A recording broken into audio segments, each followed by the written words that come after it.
Well, it's Tuesday Wrestling, and you all know what that means. That means once again we get to review NWA Powerrr. As you know, this is their final go home show before this weekend for their latest pay per view. And Nuff Said, as you know, we got the 10 pounds of gold being put on the line. But this particular day, this is where, of course, who will win the stipulation between Team Tyrus and Team Cardona. And we got plenty of other things that will be taking place. We also got 8 stack matches in AEW Dark. Some of them very good, some very interesting. So we'll just see what happens then. And then finally, NXT, as you know, they're coming out of their fallout after Vengeance Day. So what's next? Who will be the next participants to challenge for what titles? I'm talking about the NXT women's and the men's tag team titles, the North American title, and so on and so on. And of course, we are going to end it with some news updates that tell what's been going on in the world of pro wrestling. So, let's get ready for another episode of the Deleted Wrestle Zone. Are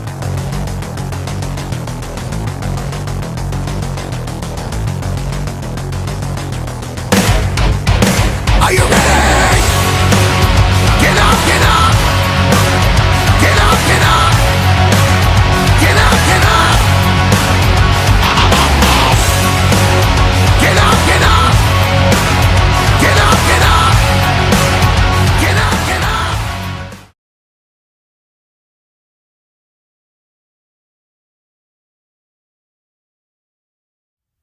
Welcome everybody to the Deleted Wrestle Zone, all things that is pro wrestling with AEW, NXT, New Japan Pro Wrestling, Impact Wrestling, the National Wrestling Alliance, various promotions, wrestlers, matches, and championships. I am your host, J Rod here. So, let's begin with NWA Powerrr. Now, it opened up with Kratos versus Drew Billy Cyrus. Now, this particular match is more of a payback match for Kratos. If you guys remember in the Champion Series, it was Drew Billy who defeated Kratos, and I think Kratos hasn't forgotten. But this is one of those house fights matches that I think it was pretty good to tell the story. But the obvious thing is will Drew Billy once again outdone against Kratos, or will Kratos get his retribution for that particular loss? Things could have gone a little differently because, as you know, through Billy Cyrus' main squeeze, Pollo del Mal, Omar was there, and apparently she got involved and knocked the hell out by Kratos. Now, through Billy, I have to say, he put up a great fight in order to stay alive, but apparently it was a straight up jumping knee right into his face that sealed the deal for Kratos to finally get the retribution for that loss. Now, we have a very interesting stipulation that took place in this particular match.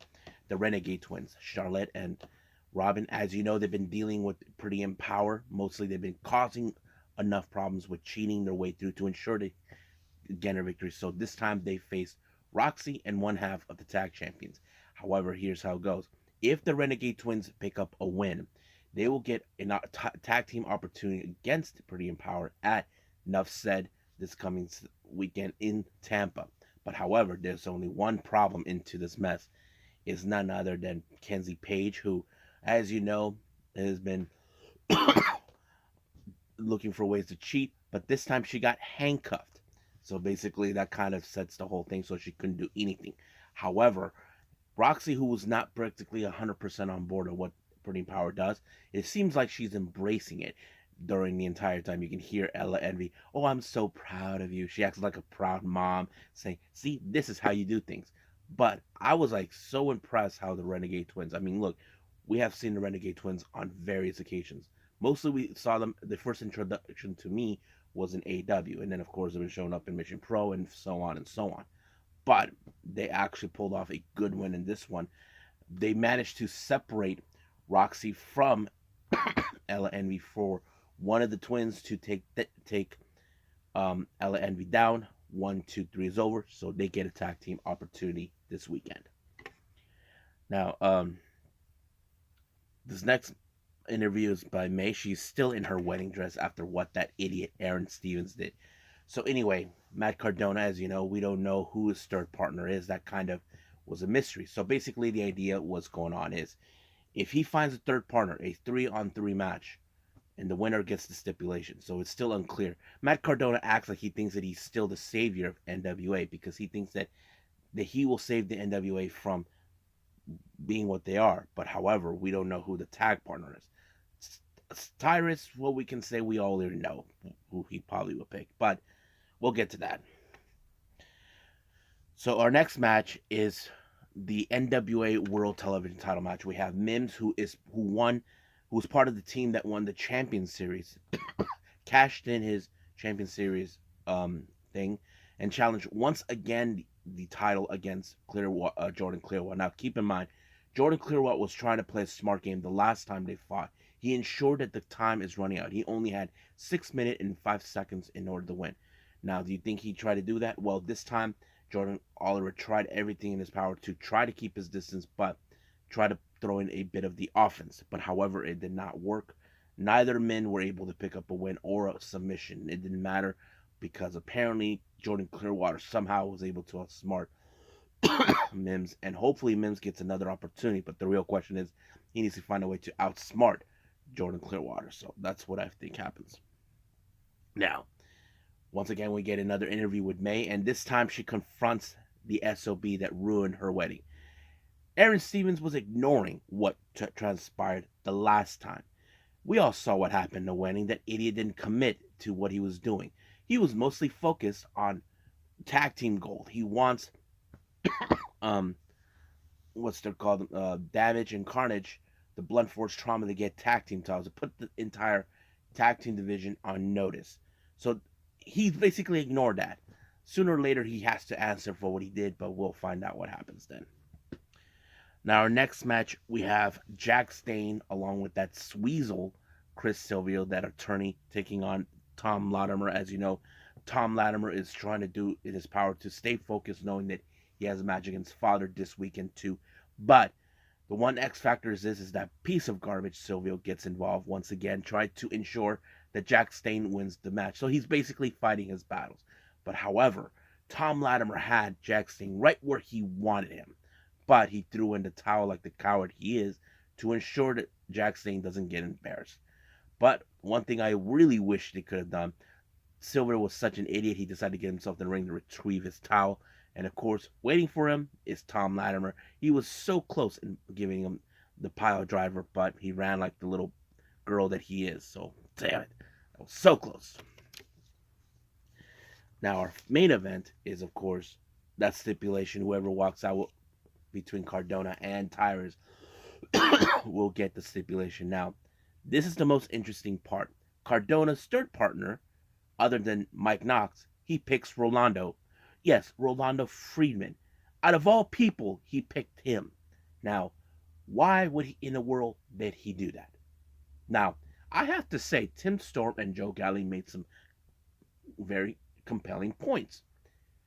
Rolando somehow was able to beat Cardona. So I think Cardona thought, okay, if he was able to beat me, I'm sure he'll be able to beat them. And I get it. I think that was possibly a very strategic move. It's more like getting a lucky charm that would change everything. I think that's what he thought. But however, apparently Tyrus, I did not expect him to pick his partners. I would have assumed he picked either Great Zion or I don't know, I don't know about Jordan if he ever joins them. But one thing, it was interesting. He teams up with Blunt Force Trauma, managed by Aaron Stevens. So it was a very unusual pairing. But I have to say, I feel like in this particular match with Damage and Carnage, they are a very two serious dudes. So I think that's what was the whole point. Now, did this match go exactly to Cardona's plan? No, it did not. Rolando got himself pinned by Tyrus that quick. However, the stipulation is simple. Tyrus made it clear he does not want no outside interference. No one from his camp, nobody from Cardona's camp. But Cardona's like, I need my knock, so he's scared. Because we all know Matt Cardona cannot win if he doesn't get help from anybody from his camp. So that's always been a clear case for me to see that. So basically, it's more Cardona is now worried. But the obvious thing is, will Cardona try to play dirty tricks this weekend? We will see. Or will Tyrus once again reign supreme as our current NWA World Champion? Well, We'll find out.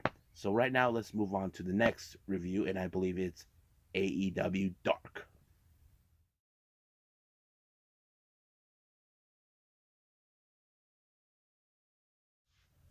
Okay, AEW Dark. So let's get started.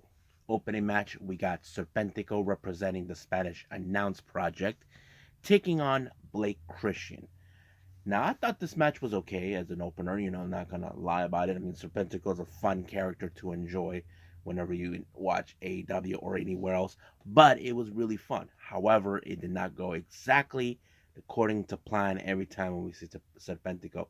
Majority of times we have seen Serpentico loses his match, but that's how it happened. So it was Blake Christian with the springboard 450 that sealed the deal for him to pick up the win. Now, next match, we got El Toro Blanco Rouge taking on a guy named Aiden Park, who's debuting for the first time. Now, you probably can guess, yes, Rush beat him up completely, used the whatever rope that's underneath the dang ring, thanks to Jose, that little snitch, leaving there. So, but of course, it ended with the bull's horn. So basically, you can guess, yes, Rush won. So it was a brutal match, but luckily, Aiden Park did not have a mask on. Next match, we got Kiera Hogan taking on Megan Myers. I have to say, I enjoy Kiera Hogan now getting more singles action. Like she's no longer part of the baddies. I want to admit that, but I think it's perfect now that she's stepping on her own.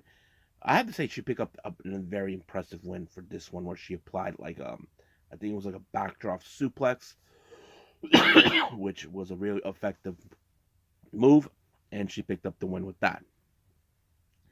Next up, we got Dalton Castle along with his boys. He takes on Dante Casanova. Now, this, as you know, this is going to be an interesting match with Dalton Castle. We rarely see him in singles competition on on stuff like AEW, but nevertheless, Dalton Castle once again pulled off the batarang in order for him to pick up the win, and that makes him his happy day like a peacock. Next up, this one I have to say is one of the most impressive matches I've watched. We have Mascara Dorada taking on, representing the Trustbusters, Slim J.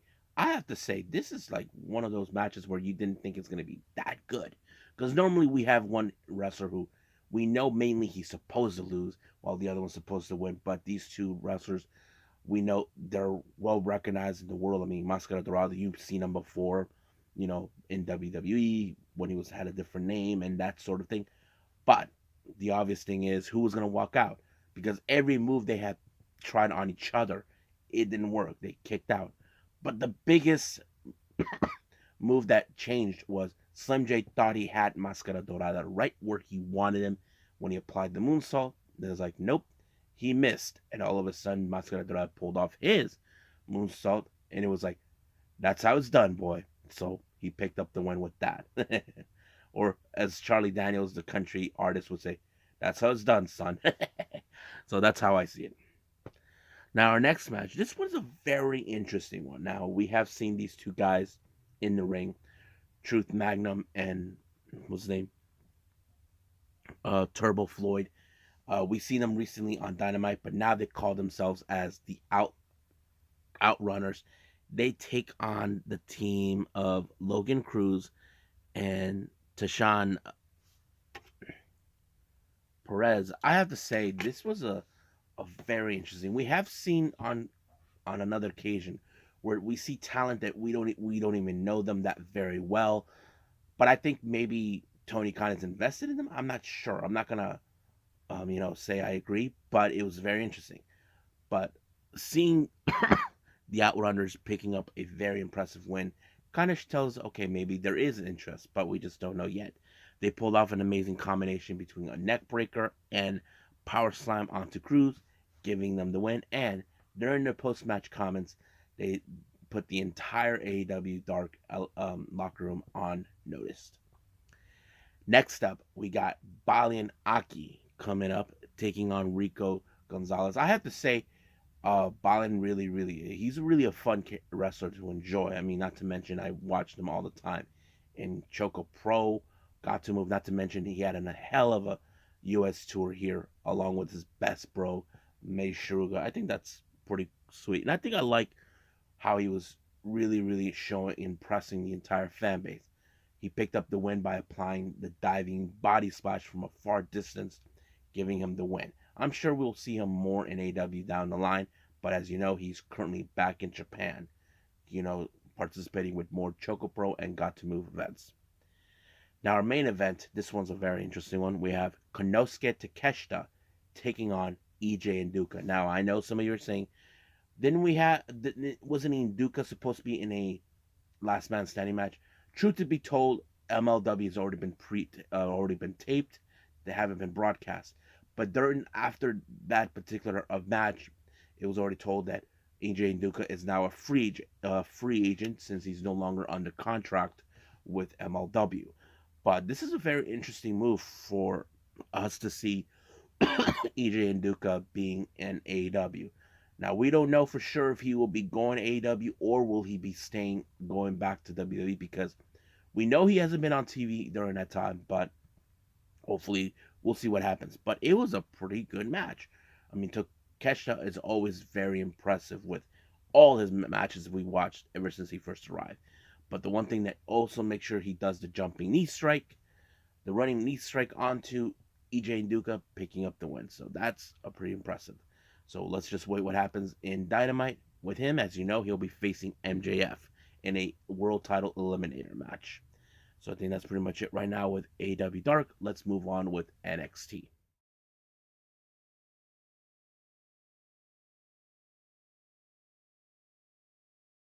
Okay, NXT. As you know, we're in their fallout after Vengeance Day, so a lot of things have happened. But what is taking place after? We'll find out. It opened up with, of course, Trick Williams coming out introducing Carmelo Hayes. As you know, he had a very strong victory against Apollo Crews.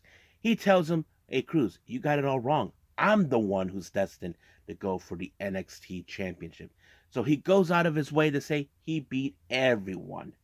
However, there was one person he hasn't beaten yet. Now, I'm not talking about Braun Breaker.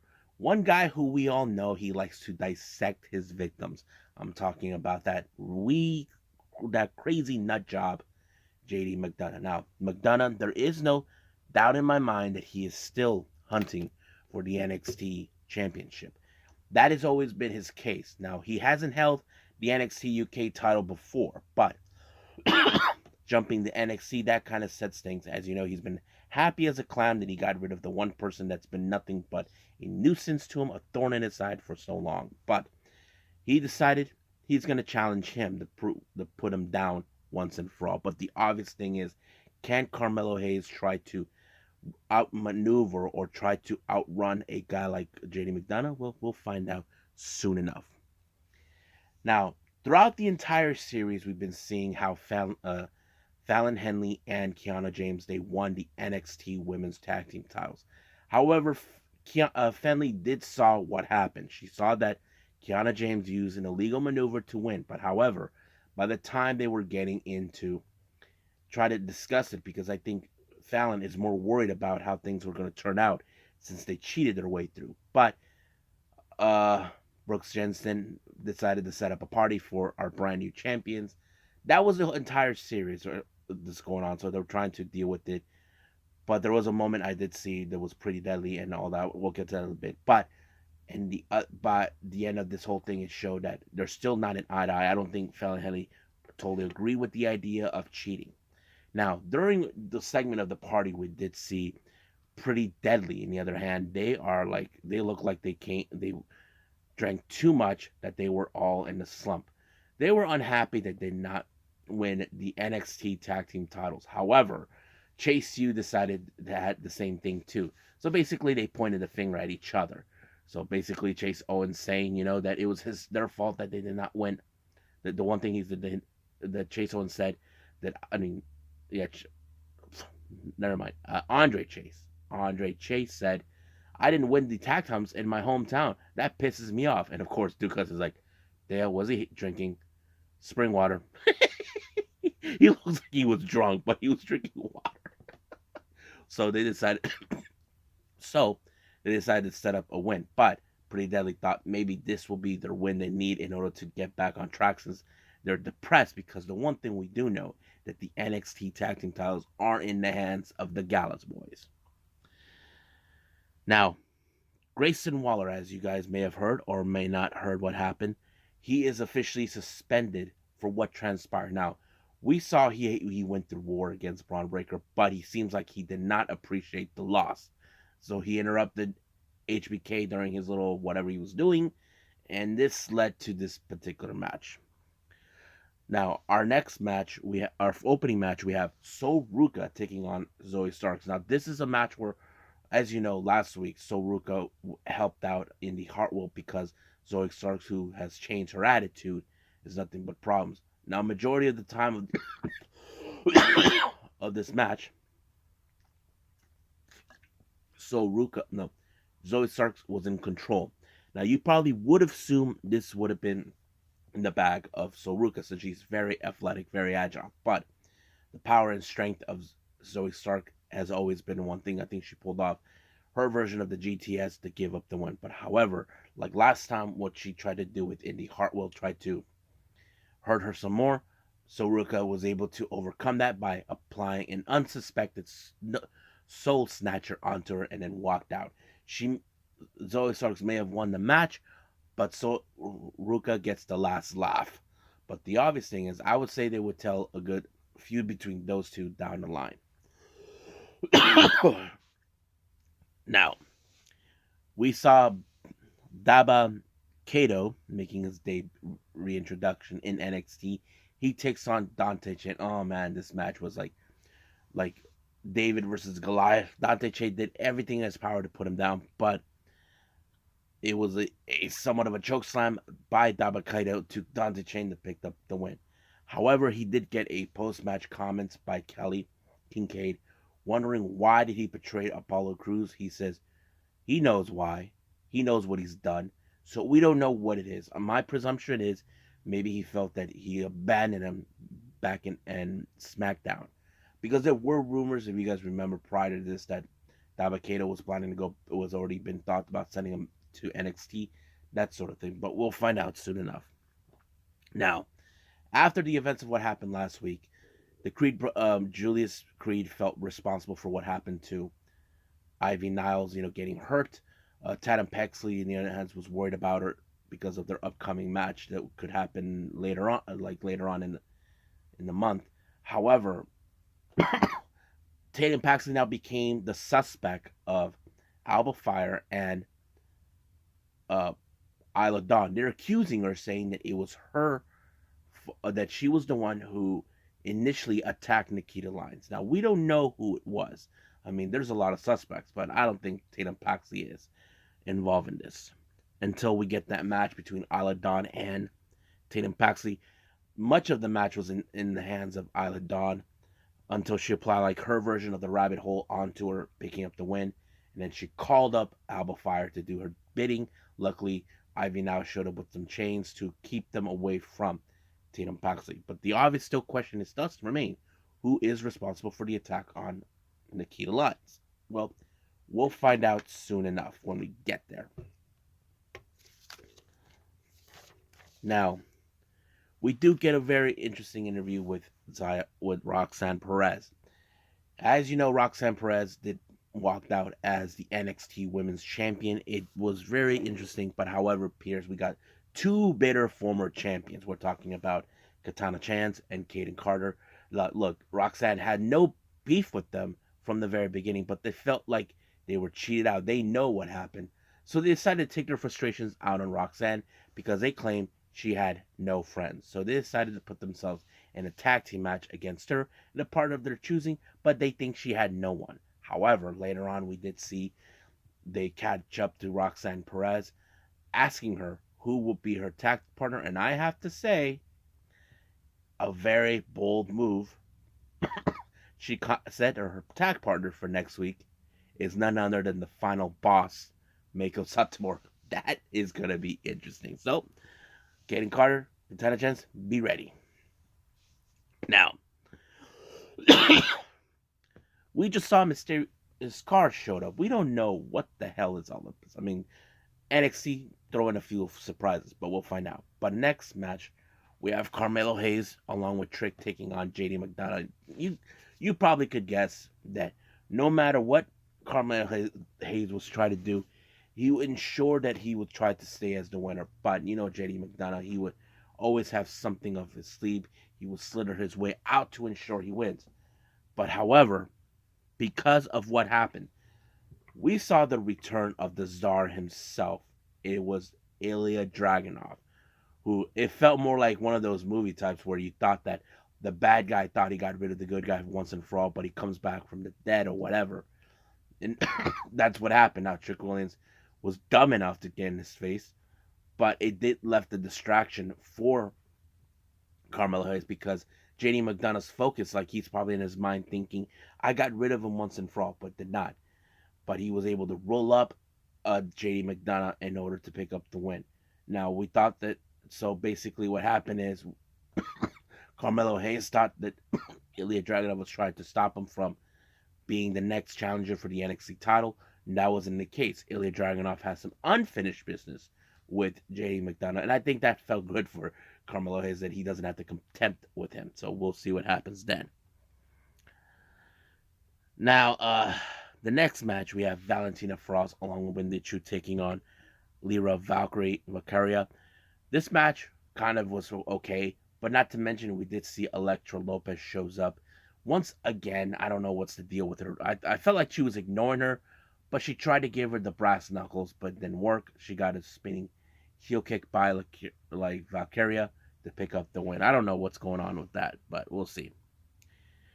Now, our next interview, we saw Wesley along with the Don and Stacks.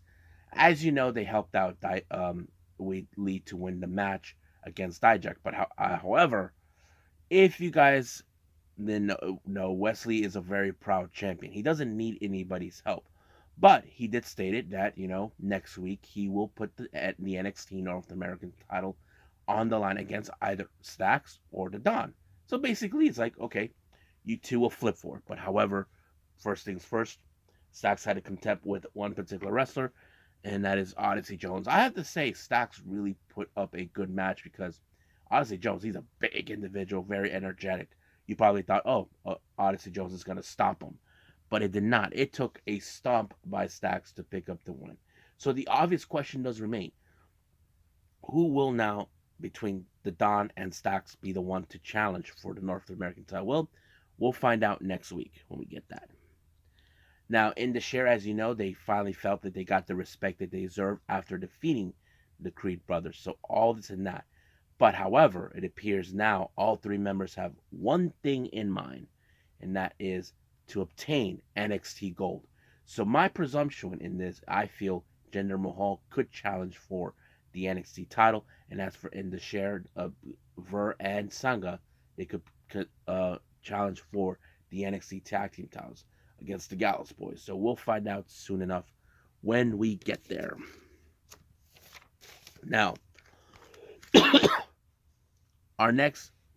before this next match, we did see Thea Hale, who tried to confront Tiffany Stratton. Now, Tiffany Stratton said some negative comments against Chase U, tried to reason with her, but as soon as that reason was not being done, she was taken by who I presume was Ava Reigns. Now, we don't know for sure if that was her. As soon as Andre Chase and Duke Hudson were on the way to the ring, they had no clue where she was, but Duke Hudson said, look, she's a big girl, she can handle herself.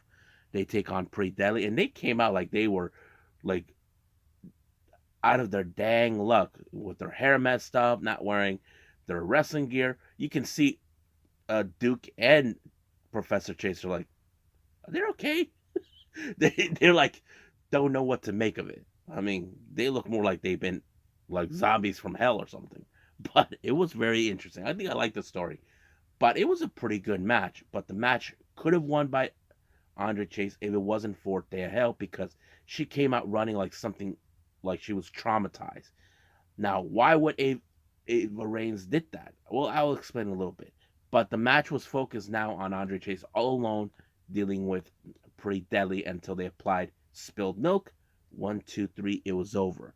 Now, why would Ava Reigns attack Thea Hale? I think this is a direct message by the Schism. I think the Schism are blaming Andre Chase and Duke Hudson because they were unable to win the open spot they wanted at Vengeance Day. So that's what I think is going to take place. I'm sure this coming Tuesday they're going to confront the Schism for what they did. Now, Hank Walker, as you know, he's still like the protege of Drew Gulak. Apparently, he will be getting some new ring gear. That's what he says. But this time, he will be facing against Charlie Dempsey. So the obvious thing is, will Hank Williams be prepared? Well, we'll see. Now, our last thing before the show ended, it was Ding Dong, hello. Yeah, Bailey is back with her show, and she is talking to Gigi Dolan and Jay-Z Jane. As you know, they did not walk out as the NXT Women's Champion, either one of them. So they kind of confronted, but Bailey kind of goes, what about you guys individually? So basically, when you thought things were like, okay, they're going to be in the United, Toxic imploded when Jay-Z Jane attacked Gigi Dolan. She beat her up completely. So we're now seeing, okay, Toxic Attraction is done. So we'll see what happens next week. I'm sure Gigi Dolan is this is gonna be a big feud in NXT. I think that's what's gonna take place. I'm just gonna wait and see what happens next week on Tuesday. I think that's pretty much it. So let's move on with some news updates.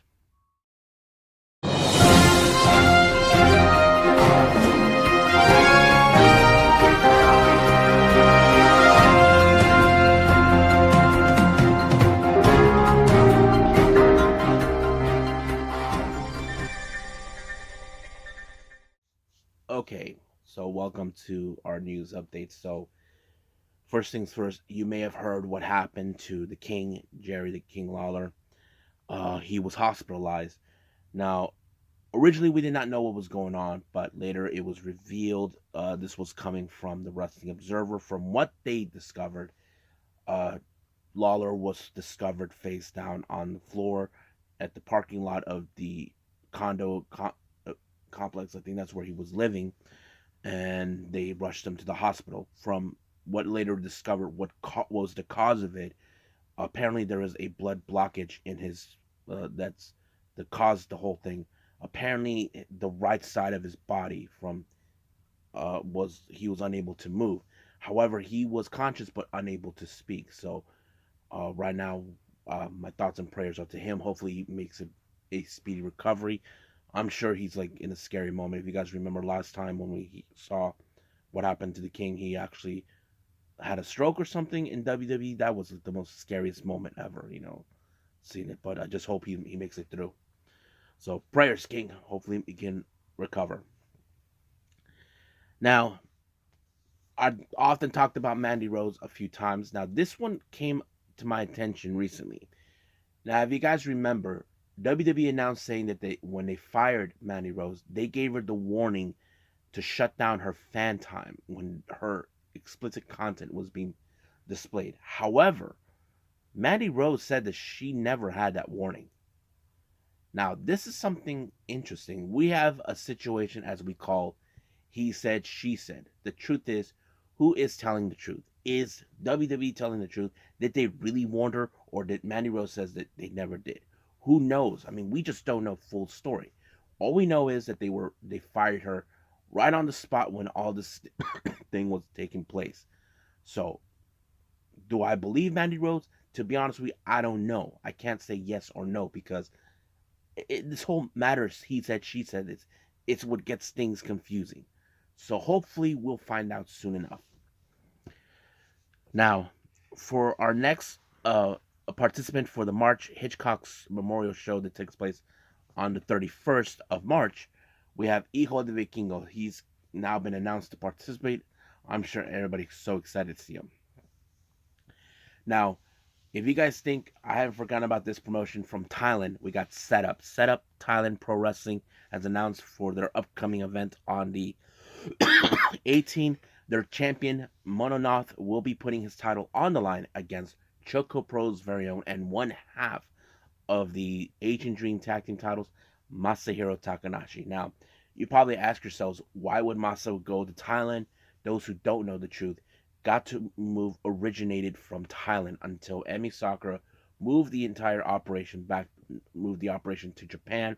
Thailand will always be a special place to Gatomu's hearts. So that's always been the reasons. Hearing that Masa is going to be challenged for the top title, I think this one is the setup Thailand Openweight Championship. So I can't wait to see what happens in this match. Now, Just Tap Out, as you know, announced an exhibition match that's going to take place on the 13th of this month. We're going to have the Inaba sisters being involved. Of course, if you guys don't know who I'm referring to, I'm talking about Tomoka Inaba, who is the current GTO Queens champion, and she's a member of Stardom's God's Eye. So she will be facing her sister. I think her name is Azura Inaba. So it's going to be interesting to see these two facing off each other. I'm sure Taka Michinoku is going to be happy and proud to see how this exhibition match will be displayed.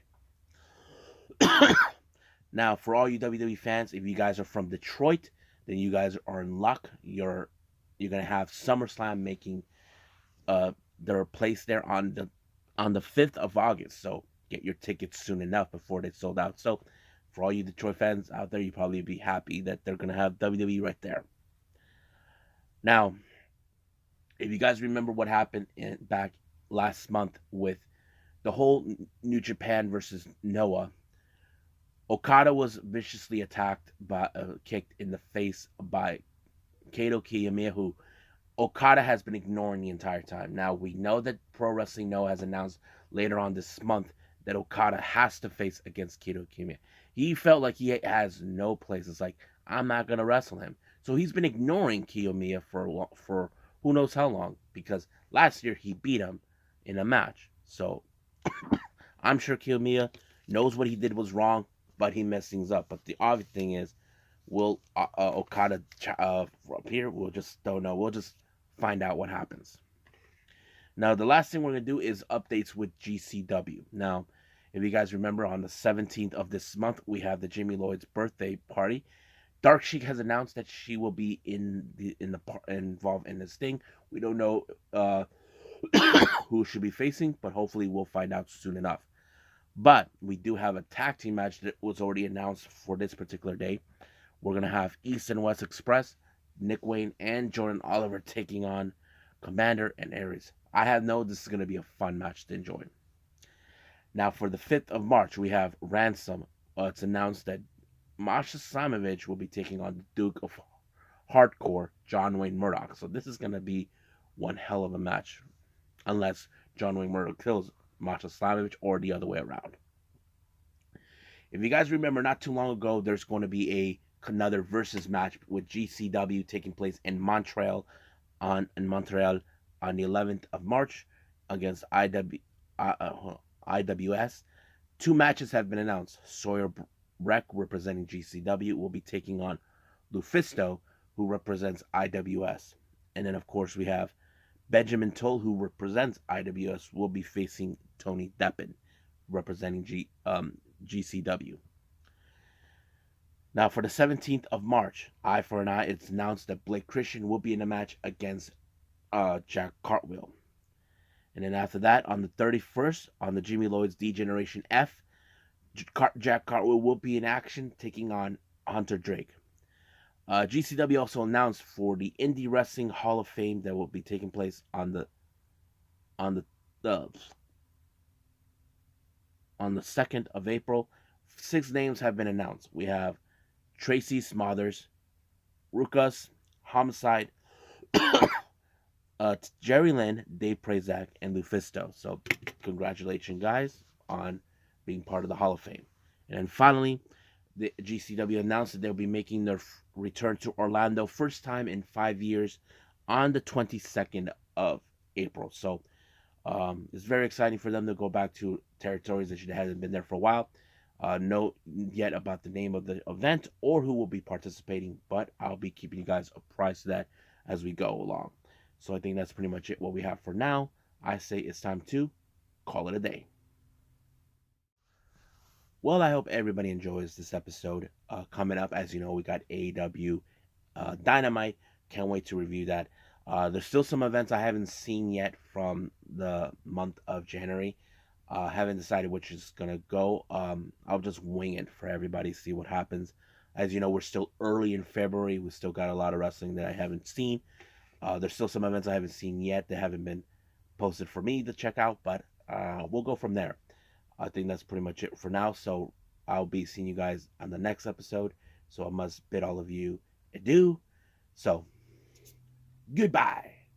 Mwah. And have a nice day. Bang.